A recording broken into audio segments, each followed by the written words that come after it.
First ஒரு pan வந்து heat பண்ணிக்கோங்க. பேன் வந்து நல்லா ஹீட் ஆனதுக்கப்புறமா ஜஸ்ட் 1 டேபிள் ஸ்பூன் வந்து ஆயில் வந்து ஆட் பண்ணிக்கோங்க.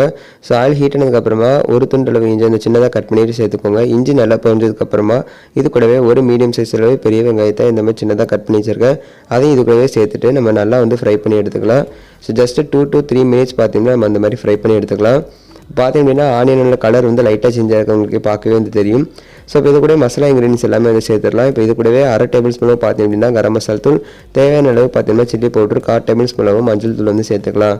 சேர்த்துட்டு இந்த வெங்காயத்துக்கு தேவையான அளவு உப்பு வந்து ஆட் பண்ணிக்கலாம். ஸோ நான் ஒரு 1/2 டேபிள் ஸ்பூன் ஆட் பண்ணியிருக்கேன். இது எல்லாத்தையுமே சேர்த்துட்டு நல்லா வந்து ஒரு தடவை வந்து கலந்து விட்டுக்கோங்க. ஸோ மசாலா வந்து ஈவனாக நல்லா பக்கம் நல்லா ஸ்ப்ரெட் ஆனதுக்கப்புறமா இது கூட பார்த்தீங்கன்னா 2 மீடியம் சைஸ் உருளைக்கிழங்க நான் குக்கரில் வந்து வேக வச்சு வந்து எடுத்துருக்கேன். ஸோ அதை வந்து இந்த மாதிரி லைட்டாக மசிச்சு வந்து ஆட் பண்ணிக்கலாம். இப்போ இது கூட கொத்தமல்லி தலையும் வந்து சேர்த்துக்கலாம். சேர்த்துட்டு ஒரு தடவை நல்லா வந்து கலந்து விட்டுக்கோங்க. ஸோ நல்லா கலந்துட்டதுக்கப்புறமா இதை வந்துட்டு ஒரு வாரமாக வந்து வச்சுருங்க. நான் வந்து பார்த்தீங்கன்னா மாவு வந்து பிசைஞ்சு வந்து வீடியோக்கு வந்து மறந்துட்டேன். ஸோ நான் பார்த்தீங்கன்னா 2 கப் அளவு மைதா மாவு வந்து யூஸ் பண்ணியிருக்கேன். ஸோ அதை வந்து நம்ம சப்பாத்தி மாவு பதத்துக்கு வந்து பிசைஞ்சு எடுத்துக்கோங்க. ஸோ அதை கூடவே வந்து கொஞ்சமாக உப்பு சேர்த்துட்டு 1 மணி நேரம் நல்லா ஊற வச்சு எடுத்துக்கோங்க. அதுக்கப்புறமா அதில் வந்து சின்னதாக இந்த மாதிரி உருண்டை எடுத்து அதை நம்ம இந்த மாதிரி பார்த்தீங்கன்னா நல்லா வந்து மெல்லிசாக வந்து தேய்ச்சி எடுத்துக்கலாம். பாருங்கள், இந்த மாதிரி பார்த்தீங்கன்னா எவ்வளோ நம்ம மெல்லிசாக வந்து தேய்க்க முடியுமோ அந்தளவுக்கு பார்த்தீங்கன்னா தேய்ச்சி எடுத்துக்கலாம். ஸோ தேய்ச்சி எடுத்ததுக்கப்புறமா இந்த மாதிரி நம்ம வந்து கட் பண்ணி எடுத்துக்கலாம். பாருங்கள், ஸோ இந்த மாதிரி 2ஆக வந்து கட் பண்ணிக்கலாம். ஸோ ஃபஸ்ட்டு ஸ்கொயர் ஷேப்பில் கட் பண்ணிவிட்டு நம்ம இந்த மாதிரி ரெக்டாங்கிள் ஷேப்பில் பார்த்தீங்கன்னா கட் பண்ணி எடுத்துக்கலாம். பாருங்கள், ஸோ இந்த மாதிரி பார்த்தீங்கன்னா எல்லாமே பார்த்தீங்கன்னா இந்த மாதிரி ஒரே சைஸில் வந்து கட் பண்ணி வந்து எடுத்துக்கோங்க. இப்போது இன்னொரு தோசை பேன் வந்து நல்லா ஹீட் ஆனதுக்கப்புறமா நம்ம ரெடி பண்ணி வச்சுருக்க மாவு வந்துட்டு இது கூட வந்து ஆட் பண்ணிடலாம்.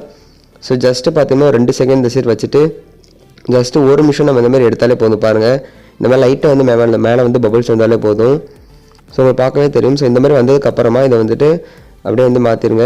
ஸோ இதேமாரி பார்த்தோம்னா நம்ம எல்லாத்தையுமே வந்து இந்த மாதிரி போட்டு எடுத்துக்கலாம். ஸோ ரொம்ப வந்து பொரியணும் வந்து அவசியம் கிடையாது. ஜஸ்ட்டு பார்த்தீங்கன்னா இந்த ஜஸ்ட்டு ஹீட் ஆனாலே போதும்.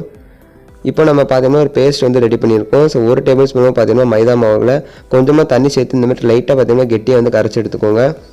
ஸோ அதுக்கப்புறமா நம்ம ரெடி பண்ணி வச்சுருக்க அந்த மாவு ஷீட்டில் வந்து மைதா ஷீட்டில் வந்துட்டு இதில் கார்னரில் பார்த்தீங்கன்னா அப்ளை பண்ணிக்கலாம்.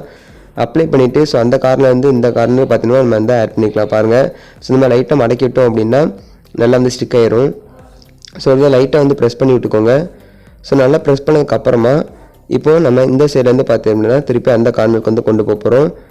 ஸோ இந்த சைட்லேருந்து அந்த கார்னருக்கு வந்து கொண்டு போனதுக்கப்புறமா பாருங்கள், ஸோ இப்போ அதில் வந்து லைட்டாக வந்து நம்ம ரெடி பண்ணி வச்சுருக்க அந்த மைதா பேஸ்ட் வந்து ஆட் பண்ணிடலாம். ஸோ இது வந்து ஜஸ்ட்டு ஒட்டுறதுக்கு தான்.